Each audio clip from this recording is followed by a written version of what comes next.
Assalamualaikum warahmatullahi wabarakatuh. Jadi di sini saya akan menjelaskan tentang sistem digestif atau sistem pencernaan. Pertama-tama, perkenalkan nama saya Bella Cindy Brilianti dengan NIM G00239198. Saya berasal dari kelompok B4. Wah, jadi si Denis ini mau diet nih. Dia itu pengen punya six pack kayak si abang ini. Nih, perut kotak-kotak. Nah, pertama-tama kita harus tahu nih gimana sih lapisan-lapisan dinding perut kita atau dinding abdomen kita. Nah, terus perut kotak-kotak itu apa? Jadi, yang pertama di sini adalah lapisan dinding abdomen atau lapisan dinding perut kita. Jadi, lapisan dinding perut kita itu berbeda antara yang anterior bagian depan ataupun yang posterior bagian belakang. Nah, jadi yang bagian anterior bagian depan itu dia terdiri dari 7 lapisan. Yang pertama itu adalah kulit. Yang paling luar ini adalah kulit. Kemudian setelah kulit, dia itu terdapat fascia superficialis. Fascia artinya lapisan, superficialis berarti bagian luar. Nah, fascia superficialis ini sendiri terbagi menjadi dua, yaitu ada fascia Kemper dan juga ada fascia scarpa. Fascia scarpa ini adalah yang membran. Jadi fascia Kemper itu adalah lapisan lemak dan fascia scarpa adalah fascia lapisan yang membran. Nah, setelah fascia superficialis, di situ tentunya ada fascia yang profunda atau yang bagian dalam. Jadi fascia yang profunda itu dia melapisi setiap bagian dari otot-otot di anterior ini. Kemudian ada muskuli aponeurosisnya. Jadi muskulus dan aponeurosisnya. Jadi muskulus di anterior dari abdomen kita itu ada 3 muskulus, yaitu muskulus obliquus externus abdominis yang paling luar. Setelah itu ada musculus obliquus internus abdominis, kemudian ada musculus transversus abdominis. Sebenarnya di sini ada 5, dua lagi adalah musculus transversus abdominis dan juga piramidalis. Nanti saya akan jelaskan di setelah ini. Kemudian setelah muskuli terdapat fascia transversalis, dibagi menjadi dua bagian, dibagi oleh linea arcuata. Jadi apa sih linea arcuata? Nah, ini adalah linea arcuata. Linea arcuata membagi menjadi dua bagian, yaitu ada yang 3/4 eh, 3/4 superior dan 1/4 inferior. Jadi si otot-otot tadi itu nanti aponeurosisnya akan menjadi pembungkus dari rectus abdominis. Vagina musculi recti ini akan membungkus si rectus abdominis pada bagian posterior ataupun anteriornya. Di mana dibagi oleh dua tadi kan. Di yang pertama ini adalah potongan di atas si linea arcuata tadi. Nah, potongan di atas linea arcuata ini dibagi dua lagi, yaitu bagian anterior, bagian depan, dan bagian posterior yang bagian belakang.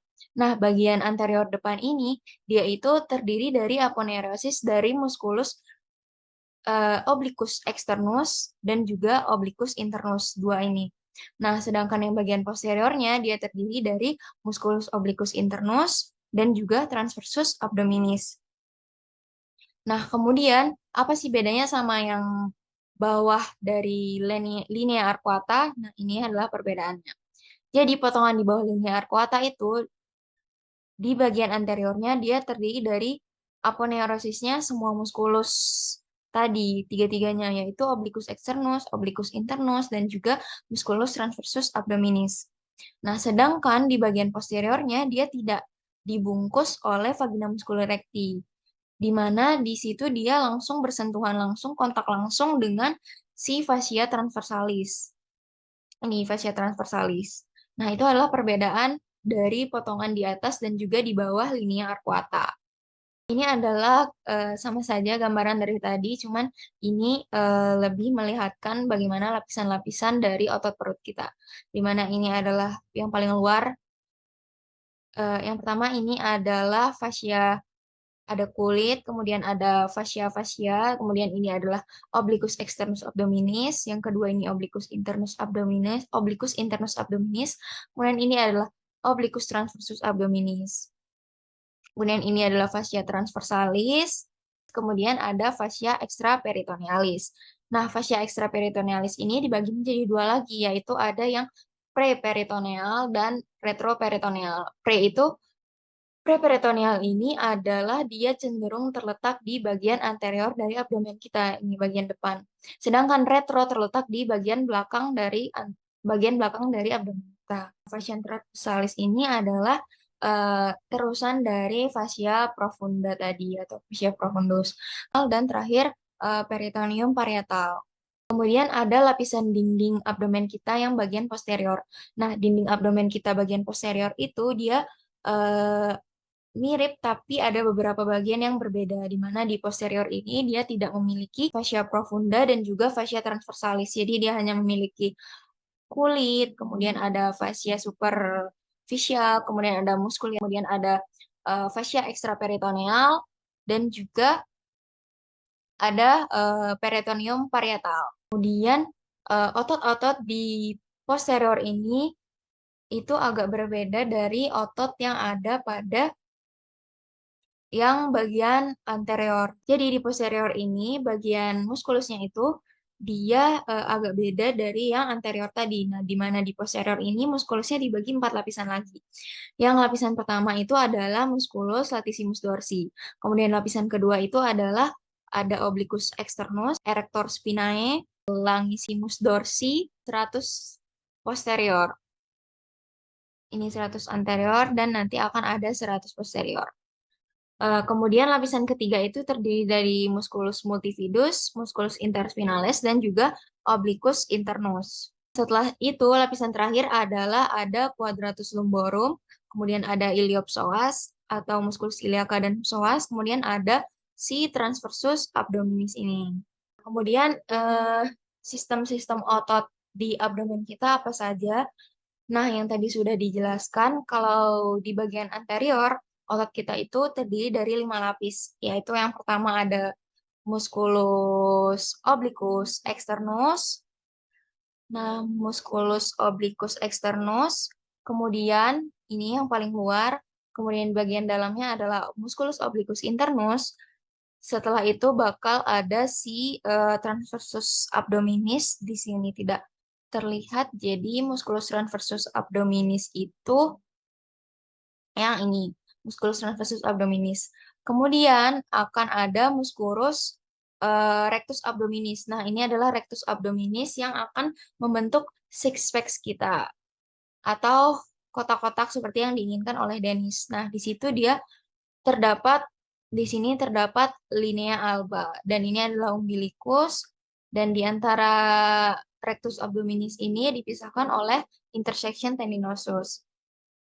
Nah, kemudian terdapat satu muskulus terakhir yaitu muskulus piramidalis. Nah, dia itu terletak di sini, yang kecil di bawah ini, di regio inguinalis. Kemudian di sini kita akan membahas peritoneum lebih jelas. Apa sih peritoneum? Nah, jadi peritoneum ini dibagi menjadi dua lagi, yaitu ada peritoneum parietal. Peritoneum parietal ini adalah lapisan yang akan membungkus bagian dalam dari dinding abdomen atau dinding perut kita. Kemudian ada peritoneum visceral. Peritoneum visceral adalah lapisan yang akan membungkus organ dalam atau viscera kita. Nah, ini contohnya. Kalau peritoneum parietal itu ini yang tipis di sini tidak terlalu terlihat. Kemudian peritoneum visceral itu adalah yang membungkus organ dalam kita. Misalnya seperti ini, dia dibungkus oleh lapisan. Nah, itu adalah peritoneum visceral. Kemudian peritoneum visceral ini dibagi menjadi dua lagi, yaitu ada yang intraperitoneal dan juga retroperitoneal. Nah, intraperitoneal itu adalah organ yang dibungkus sepenuhnya oleh si peritoneum ini, sedangkan retroperitoneal organ yang dibungkus sebagian oleh peritoneum ini. Contohnya ini ada intestinum tenue atau usus halus kita. Dia itu dibungkus sepenuhnya oleh peritoneum. Sedangkan duodenum dia hanya dibungkus sebagian oleh peritoneum ini. Ini contoh organ intraperitoneal atau yang dibungkus sepenuhnya oleh peritoneum. Misalnya di sini ada gaster, dia dibungkus sepenuhnya. Kemudian di sini ada lien, seperti itu. Kemudian ada retroperitoneal atau organ yang dibungkus hanya sebagiannya saja oleh peritoneum. Di sini cara menghafalnya adalah Seth Parker. S yang pertama adalah suprarenal gland. Jadi suprarenal gland itu yang ini, dia itu hanya dibungkus sebagian oleh si peritoneum. Kemudian A adalah aorta, kemudian D adalah duodenum, kecuali pars superior, karena pars superiornya dibungkus oleh peritoneum. Kemudian sedangkan sisanya dia itu tidak dibungkus, jadi retroperitoneal. Kemudian P itu adalah pankreas, kecuali kauda atau ekornya. Kemudian ada U itu adalah ureter, di sini dia itu hanya sebagian yang terbungkus oleh peritoneum ini. Kemudian ada C adalah kolon descendant dan ascendant. Kolon descendant itu artinya turun, jadi di sini nanti tidak akan terbungkus oleh si peritoneum. Dan kolon ascendant artinya naik, berarti dia tidak akan terbungkus juga di sini. Kemudian ada K, kidney atau ginjal. Jadi ginjal ini dia itu tidak terbungkus juga oleh si peritoneum ini. Nah, di sini. Dia hanya terbungkus sebagian. Kemudian ada E, esofagus. Di sini.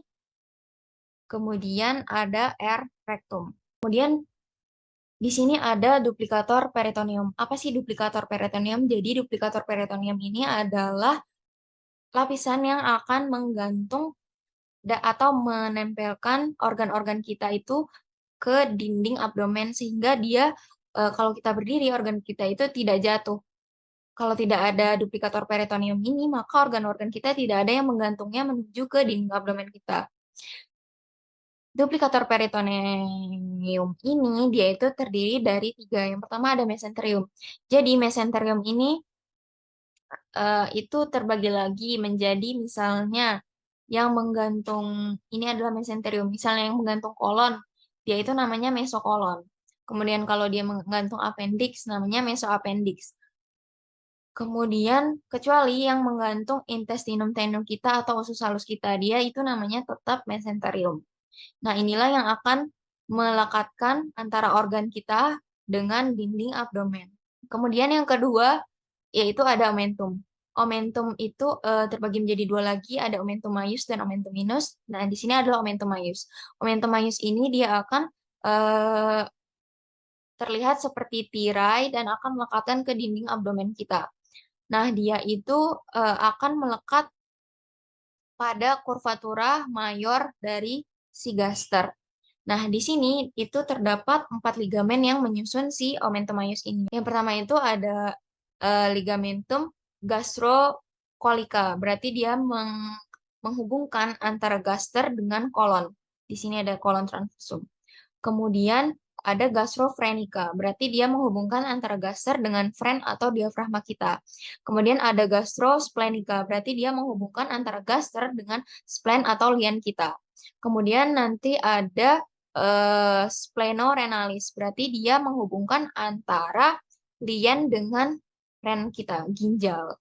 Nah, kemudian ada omentum minus. Nah, omentum minus itu yang kecil di sini, dia itu juga tersusun oleh 2 ligamentum. Pertama ligamentum yang pertama itu adalah gastrohepatika, di mana yang menghubungkan antara gaster dengan hepar. Kemudian ada hepatoduodenal, di mana yang akan menghubungkan hepar atau hati kita dengan di sini ada duodenum. Omentum minus ini akan melekat sepanjang kurvatura minor. Ini kurvatura minor. Nah, ini adalah gambaran dari omentum maius tadi yang akan membentuk tirai dan akan melapisi organ-organ yang dilapisinya untuk menempel ke dinding abdomen. Kemudian terakhir ada ligamentum. Sebenarnya ligamentum ini sama saja seperti yang tadi, di mana di sini dibagi menjadi 2, ada ligamen yang di hepar dan di gaster. Di hepar ini tadi kan ada 2, yaitu ada hepatoduodenal antara hepar dan juga duodenum di sini, hepatoduodenal. Kemudian ada hepatogastrika atau gastrohepatika sama saja antara gaster dengan hepar. Kemudian kalau di gaster itu ada gastrosplenica atau dengan lien, kemudian ada gastrokolika, kemudian ada gastrofrenica dengan diafragma kita.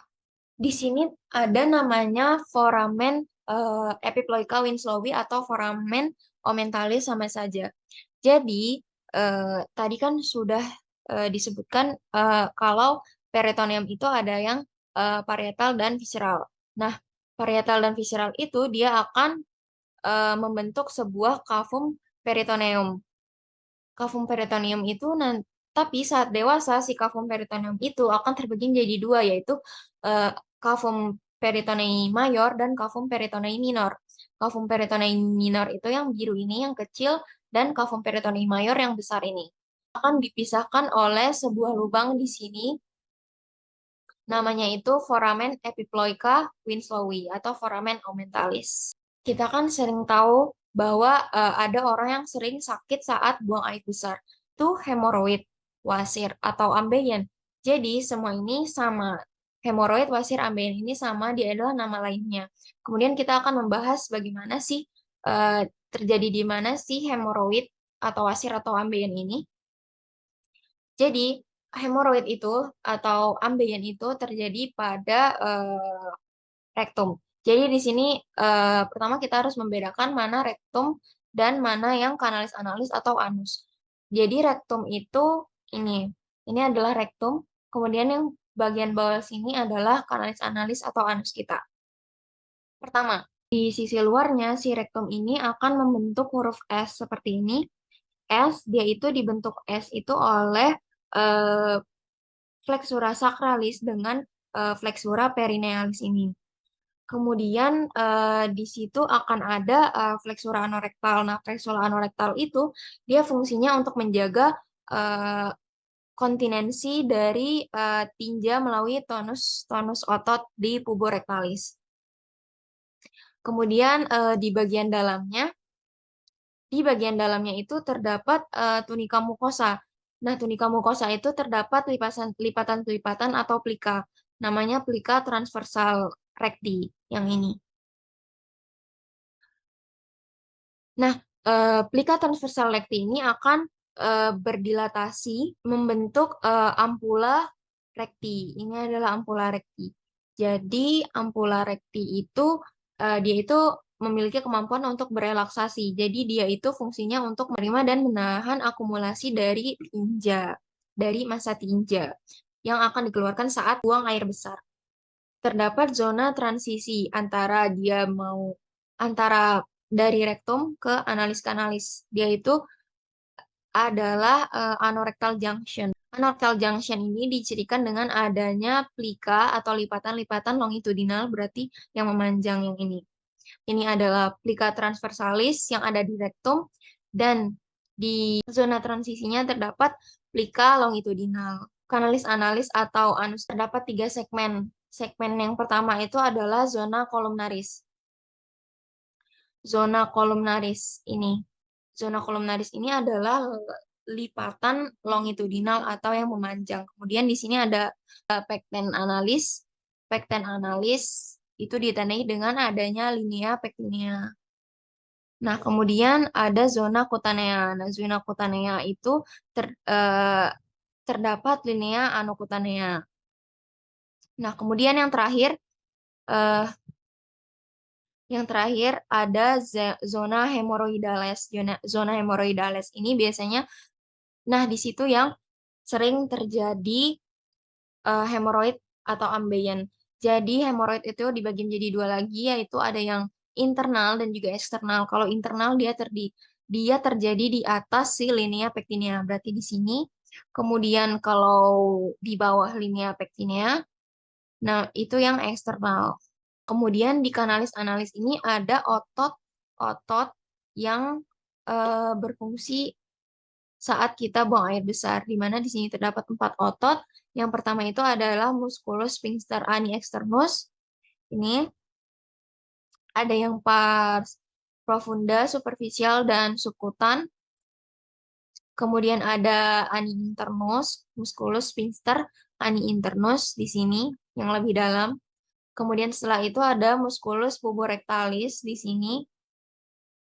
Kemudian ada musculus corrugator ani, musculus sphincter ani externus, dan juga musculus corrugator ani itu dia adalah otot polos, sedangkan musculus sphincter ani internus dan juga puborectalis itu adalah musculus, dia itu otot skelet. Di sini ada neurovaskularisasi dari rektum dan juga analis kanalis.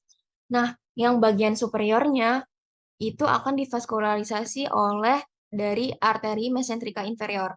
Nah, kemudian yang bagian media, maka dia akan divaskularisasi oleh arteri iliaka interna. Bagian inferiornya dia oleh arteri rectalis inferior. Setelah itu ada vena yang superior, dia itu pertama dia itu dari vena rectalis superior. Kemudian nanti dia akan ke vena mesentrika superior dan juga ke vena porta. Kemudian yang media, maka dia akan melalui vena rectalis media di sini, kemudian dia ke iliaca interna, kemudian dia ke vena cava inferior. Kalau yang inferior dia dari eh, vena rectalis inferior, kemudian dia akan ke pudenda interna ini, kemudian dia akan ke pudenda interna, kemudian dia akan ke iliaca interna, vena cava inferior. Di anus sama saja seperti tadi. Kemudian ada inervasi. Jadi rektum dan anus ini dia itu diinervasi simpatisnya itu oleh nervus planolumbal. Kemudian kalau parasimpatisnya adalah nervus planici pelvici di sini. Dan juga rektum bagian kaudal itu dia diinervasi oleh nervus hemoroid, cabang dari plexus sacralis ini. Ini adalah sumber. Sekian dari saya. Assalamualaikum warahmatullahi wabarakatuh. Terima kasih.